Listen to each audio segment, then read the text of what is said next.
Hello বন্ধুরা, আপনারা সবাই কেমন আছেন? আশা করি সবাই ভালো আছেন। আর একটা নতুন ভিডিও নিয়ে আসলাম আপনাদের সামনে। বন্ধুরা, আমরা চলে আসলাম ভাঙুড়া হাসপাতালের সামনে ফুচকা হাউজে, দেখতেই পাচ্ছেন। আর এদিকে দেখা যাচ্ছে সামনের দিকে বসারও অনেক সুন্দর একটা প্লেস।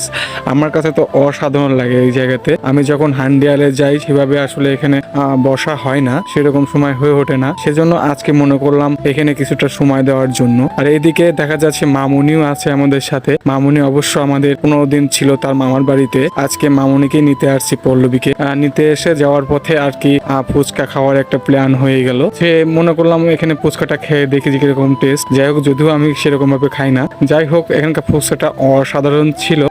আমার কাছে তো আমি একটা খেয়ে দেখলাম, টেস্ট করলাম, অসাধারণ একটা ফুচকা। যাই হোক, যারা যাবেন এদিক দিয়ে অবশ্যই ফুচকাটা ট্রাই করে যাবেন বন্ধুরা। যাই হোক, এদিকে মামুনি তো অনেক ফুচকা পছন্দ করে, দেখতেই পাচ্ছেন। আমরা সবাই ফুচকা খেয়ে রওনা